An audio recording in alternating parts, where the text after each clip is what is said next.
A AgroSystem é uma empresa pioneira em agricultura de precisão no Brasil. Ela foi fundada lá em 1989, quando a agricultura do Brasil era muito diferente do que é hoje, né? Então, quando a gente importava alimento ainda, o Brasil importava alimento. E desde então, ela adaptava alternativas, soluções que já funcionavam em outros mercados, com a agricultura mais desenvolvida, no Brasil. Após alguns anos, a AgroSystem começou a desenvolver suas próprias soluções, tanto de manufatura como de desenvolvimento, e hoje é a parceira prioritária dos produtores agrícolas brasileiros. O agro é o motor do Brasil e estamos num momento bastante importante dessa realidade, onde, para manter o protagonismo, as empresas desse segmento começam a discutir a relação de outrora da importância de alto volume em prol de um discurso mais alinhado com maior eficiência e produtividade. E é nesse contexto que a AgroSystem, a E3S e a ANSYS se encontram com o objetivo de levar tecnologia de ponta para trazer inovações significativas no segmento.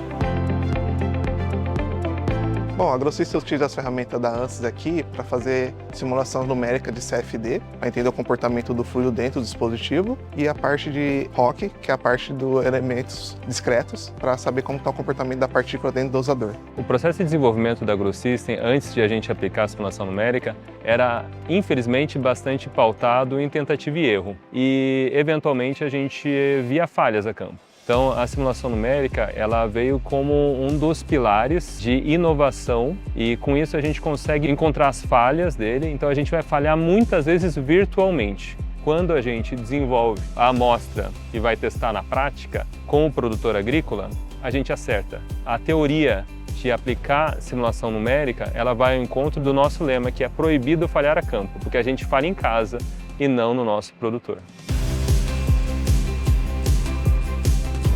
Os impactos que a simulação gera aqui na AgroSystem são diversos. Redução de custo, porque evita retrabalho, otimização, então a gente pode otimizar a geometria para determinar qual o melhor comportamento que vai ter o dispositivo para entregar ele o melhor possível para o produtor rural, já que a gente trabalha com agricultura de precisão. E com isso deixa o produto robusto e o que a gente faz em simulação numérica, a gente faz validação em laboratório aqui mesmo. Então a gente consegue validar contra dados experimentais o que a simulação mostra, né? E o suporte da E3S é fundamental para isso. Eles sempre atenderam a gente o mais rápido possível, tirou todas as nossas dúvidas técnicas que a gente tem. Então ter uma equipe capacitada que nos dê treinamento e suporte é fundamental.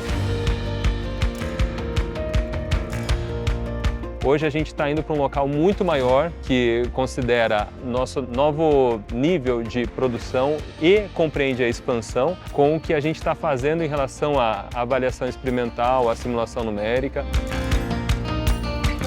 Nós temos aqui um pequeno primeiro passo de extrema relevância, porque esse primeiro passo resultou no Bolt, que realizou aqui a possibilidade de vários prêmios por conta do desempenho da AgroSystem, e existem muito mais inovações que são possíveis. E eu tenho uma confiança plena na parceria da E3S e com a ANSYS, junto com a motivação e competência do time da AgroSystem, para trazer essas inovações do campo das ideias para o dia a dia da indústria, que é onde nós precisamos.